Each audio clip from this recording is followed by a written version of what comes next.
going on, guys, man? Welcome back to the channel. We got 2018. Oh no, actually this one's like a 2020, I think, or 2021. But yeah, the guy reached out to me. Has it's pretty much got a Helian mid-mount kit. It's got all the bells and whistles that go along with it. Reached out, said, hey man, I need you to dial the car in. It's got a little bit of issues, so brought it in. Long story short, we ended up finding out that fuel pumps were bad, so we fixed that.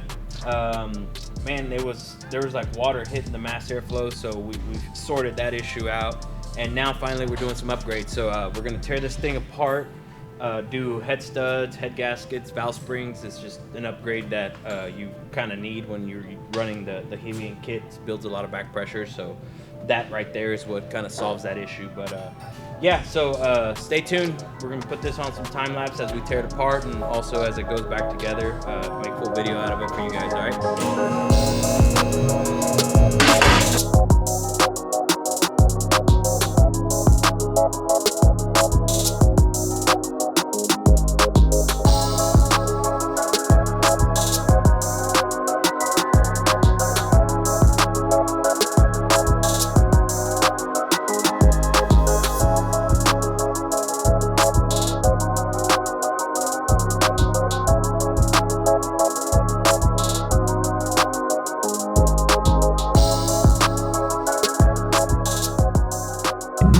Too deep with the customer as far as where he got the car, or did he build it or what. Basically, he hit me up and was asking, hey man, you know, I've got this car, blah blah blah, it's got this and that, but I needed to dial it in. And then I was like, yeah, sure man, send it over, you know, we'll look it all over, make sure everything's good, and just go from there. So that's what we did. And literally when it got here, I went for a test drive. A car just spit and sputters. I'm like, man, what's going on? So check it, logged it, noticed fuel pressure's dropping. With that being said, I checked fuel pumps. Sure enough, 1 out of the 3 fuel pumps was the only one working. So fixed that, and then we went for another ride. Still have some spit and sputtering, which is but a little bit further out. Logged the car. Now fueling is good, but it shows like the mass airflow reading is all over the place.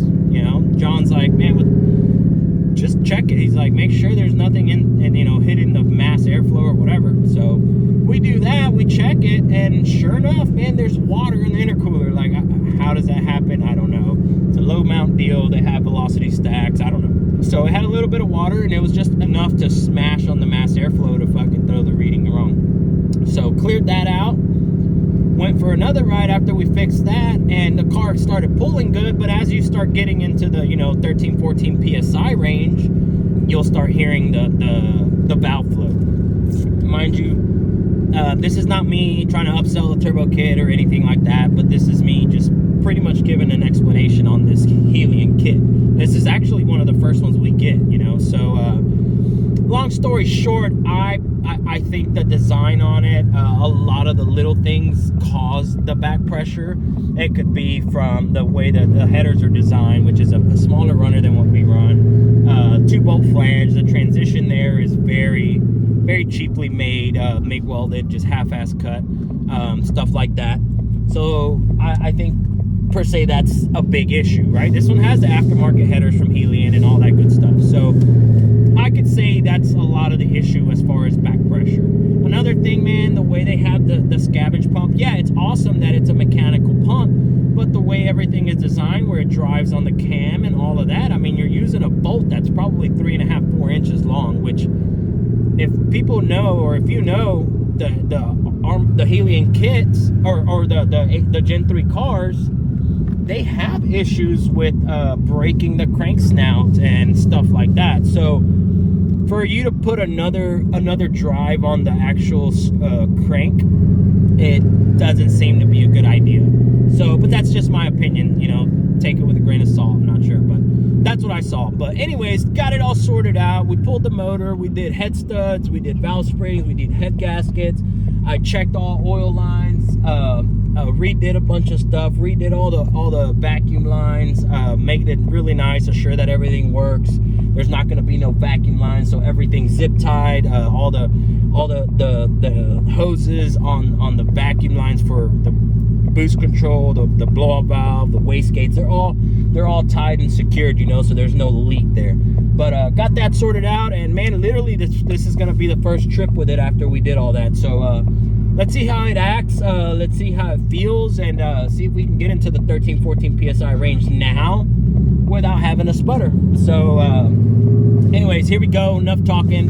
I'm gonna get some footage, hopefully it's good footage, and also I'm gonna try to get some draggy time, so let's see how that goes. This is my first time doing draggy shit. I hate it.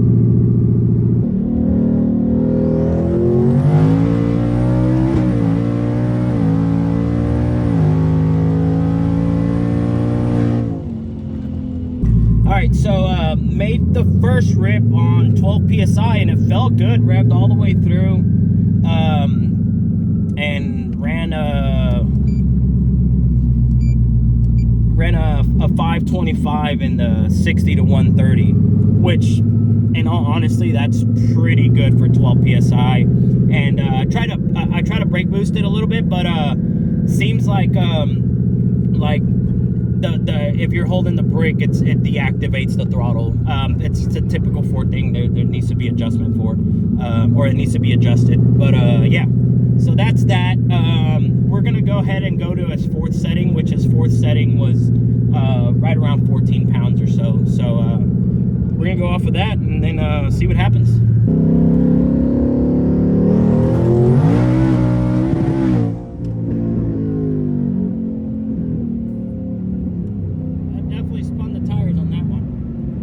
Either that or transmission. So let's try it again. We'll reset it. Let's try it. Let's make sure.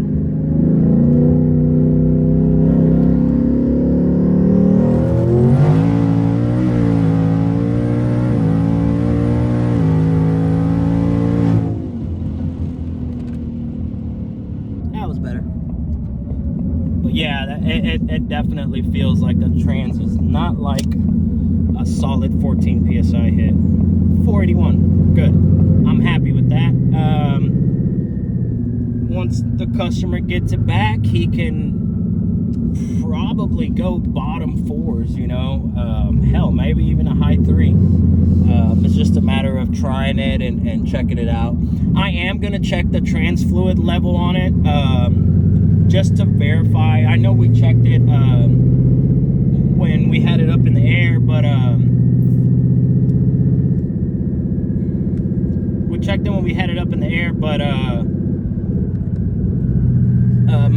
it was still cold. So now that it's warm, we'll check it and see what happens. I'm happy with it, you know. And then I put it at, you know, 13 and a half, 14 pounds, and went 481. So it picked up, you know, a good amount by literally just turning it up 1.5 pounds or so. So I'm gonna be okay with that. I don't need to aggressively beat on this thing. I'll let the customer do that. But yeah, it's good to go now.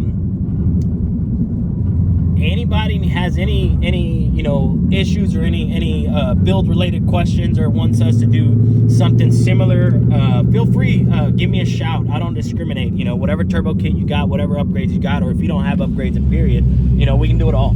So feel free to give me a shout at our email, sales@aldowelds.com.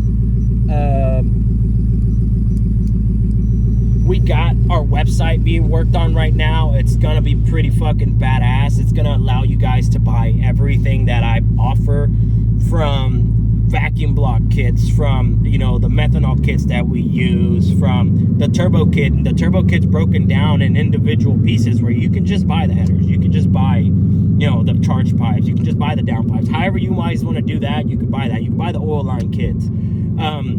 Yeah, so however you guys want to do that, we can do. Merch drop is coming, man. Sorry about that, I had an itch in my nose. But yeah, merch drop's coming. We got we got three shirt designs that are gonna be fucking badass, man. And I'm gonna, you know, offer them to you guys. They'll be all on the website. Feel free, man, to go on there, and hell, even if it's just, you know, buying a keychain, we're gonna have keychains. We're gonna have a lot of stuff on there, and we've been working really hard on that. We've been working really hard on trying to update inventory and get orders out ASAP. Like, that's been my biggest downfall, and I promise you 2023 we're coming hard, and all that's going to be resolved, and everybody's going to be happy with the kits we get, or with the kits we ship. But anyways, thank you guys for watching. Like, share, subscribe, holler at me if you guys need any help or anything in between. Aldowelds for the win 2023, all right?